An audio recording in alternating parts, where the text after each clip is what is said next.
Hello बच्चों, कैसे हैं आप? आपको याद हो तो हमारी यूनिट 3 अध्याय 4 स्टार्ट हो चुका है और उस अध्याय 4 में हम बहुत सारे टॉपिक पहले डिस्कस कर चुके हैं। उसमें से आपको याद हो ये भी हमने डिस्कस किया था कि जब कोई आवेशित कण चुंबकीय क्षेत्र में गति करता है तो चुंबकीय क्षेत्र के कारण उस पर एक बल लगता है जिसे हम चुंबकीय बल या लॉरेंज बल कहते हैं, जिसका सूत्र बच्चों ये होता है।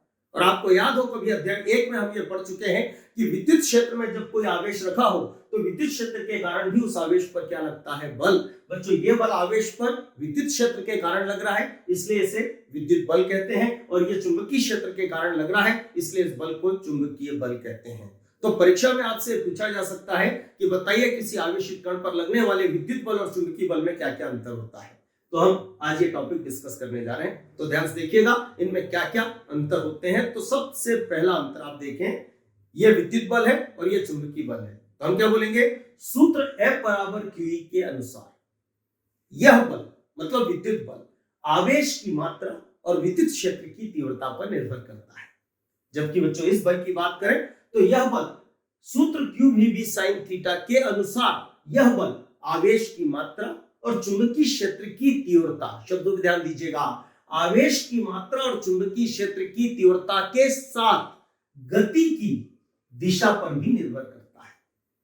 नंबर 2 देखें, दूसरा इनमें अंतर क्या होता है। तो बच्चों ये जो बल है इसमें आप देखें आवेशित कण का वेग कहीं नहीं आता है, अर्थात ये वेग पर निर्भर नहीं करता। तो आवेश भले स्थिर हो भले गति कर रहा हो, दोनों स्थितियों में यह बल लगेगा। तो हम कहेंगे कि यह बल विद्युत क्षेत्र में स्थिर आवेश पर भी लगता है।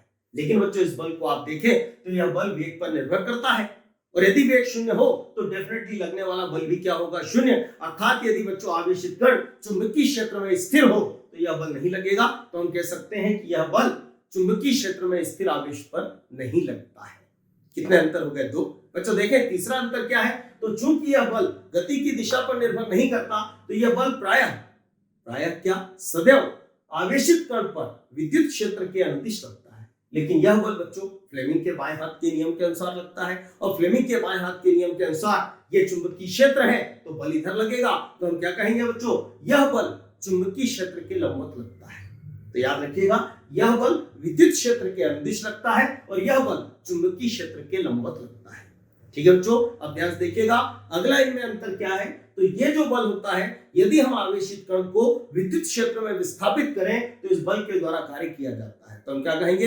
विद्युत क्षेत्र में आवेश को विस्थापित करने में इस बल द्वारा कार्य किया जाता है।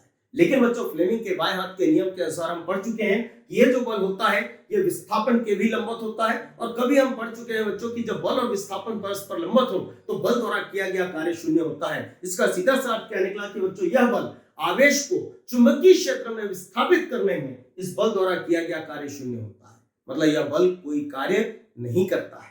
ठीक है बच्चों, कितने अंतर हो गए? 4।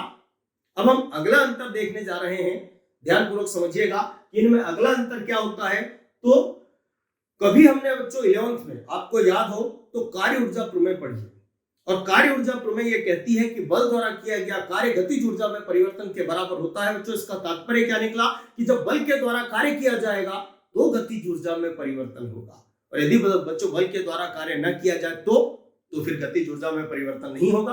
अब आप ध्यान से देखिएगा, चूंकि आवेश को विद्युत क्षेत्र में विस्थापित करने में इस बल द्वारा कार्य किया जाता है तो डेफिनेटली इस बल के अंतर्गत बच्चों आवेशित कण की गतिज ऊर्जा में परिवर्तन होता है। शब्दों पर ध्यान दीजिएगा। लेकिन इस बल द्वारा चुंबकीय क्षेत्र में आवेश को विस्थापित करने में कोई कार्य नहीं किया जाता, तो डेफिनेटली इस बल द्वारा किया गया कार्य शून्य होने के कारण इस बल के अंतर्गत आवेशित कण की गतिज ऊर्जा में कोई परिवर्तन नहीं होगा। और ये बच्चों इनमें कुछ अंतर होते हैं। ठीक है बच्चों, तो आज इस वीडियो में हम इतना ही रखते हैं। अगला टॉपिक अगले वीडियो में डिस्कस करेंगे।